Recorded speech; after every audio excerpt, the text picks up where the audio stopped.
Bonjour à tous. Aujourd'hui, nous allons revenir sur l'actualité du Barça et les différentes rumeurs mercato. Et je vais aussi vous donner mon avis sur chacune d'elles. Commençons sans plus tarder avec la bombe de la semaine. Xavi reste au Barça. Cette nouvelle m'a assez surpris, sachant qu'on lui laisse le même staff. Parce que moi, j'étais pour son départ. Le fait qu'il reste une année de plus après avoir annoncé son départ prouve que de base, il ne voulait pas partir. C'était une pression de Laporta qui ne lui a pas laissé le choix, car il ne voulait pas le faire lui-même. Xavi, c'est quand même une ancienne légende du club. Mais quand ton président dit que perdre aura des conséquences et que ton entraîneur dit qu'il partira s'il y a saison blanche et qu'il se passe ça, et ben voilà quoi. Alors, ok. Xavi peut continuer son projet avec les jeunes. Mais quand je vois la gestion de Vitor Roque ou João Félix, ça m'inquiète. Je pense que Roque partira peut-être en prêt. Et pour João Félix, on voit clairement que le coach ne compte pas sur lui. Pourtant, c'est un de nos joueurs les plus décisifs malgré le faible temps de jeu.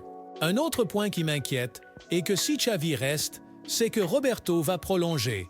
Alors oui, c'est bien d'avoir des cadres dans le vestiaire, c'est un ancien capitaine, mais Xavi est le genre de personne capable de le mettre devant Fermin par exemple. Il veut aussi garder Eric Garcia, alors que nous avons Mika Faye. Pour moi, vendre Eric Garcia pour avoir de la liquidité est la meilleure des choses, mais ce ne sont que des rumeurs, donc on va attendre de voir comment les choses évoluent. Laporta aurait dit que le club ne serait plus menacé du fair play financier cet été. Il aurait dit « Nous travaillons pour essayer d'obtenir la règle du 1.1 pour pouvoir recruter des joueurs. » L'autre jour, la Liga nous a félicités pour les efforts que nous déployons pour réduire la masse salariale. Nous faisons pression pour que les opérations obtiennent le 1.1 et nous déciderons de ce qui peut être renforcé. Mon avis est que je pense que ce sont des paroles en l'air. Depuis le début de son nouveau mandat, je suis désolé, mais Laporta n'a fait que des fausses promesses, il ne gère rien actuellement et c'est pour ça que beaucoup de personnes démissionnent en interne. En fin de saison, il y aura le retour d'Ansu Fati, qui est convaincu de son retour au Barça et pense que lors de la pré-saison, il montrera qu'il a sa place dans l'équipe. Parfois, il m'arrive d'imaginer un Ansu Fati sans les blessures avec Yamal, les dégâts qu'il aurait faits, c'est tellement dommage. Le problème avec Ansu Fati, c'est que Xavi joue avec 4 milieux de terrain. L'ailier gauche ne joue pas vraiment ailier, et est-ce que Ansu Fati pourra s'adapter à ce poste? Ça reste vraiment à voir. Car c'est une des raisons aussi qui a fait que lui et Abdé partent du club en début de saison. Malheureusement, je pense qu'il se fera vendre. Après, on verra.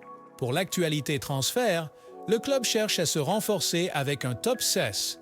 Et les noms sont Onana, Kimmich, Zubimendi, Guido Rodriguez ou Douglas Luiz. Un ailier gauche avec Martinelli, Sané, Nico Williams, Mitoma ou Kvara. Et un numéro 8 avec Bernardo Silva. Avec tous les joueurs cités, je pense que la première recrue sera Guido Rodriguez. Connaissant le club et le manque de fonds, et parce qu'il nous faut un 6, on risque d'avoir un Oriol Romeu bis et je ne veux pas revivre une saison comme celle-ci. Autant essayer quelqu'un comme Gavi, je pense que lui et De Jong, dans un doublé pivot, ça peut très bien marcher. Ou faire encore confiance à un jeune de la Masia. Ou tout simplement rester avec Christensen. C'est tout pour cette vidéo. Merci de l'avoir écouté. Pensez à liker. Donnez votre avis en commentaire sur qui vous voulez voir au Barça. Prenez soin de vous et Visca Barça!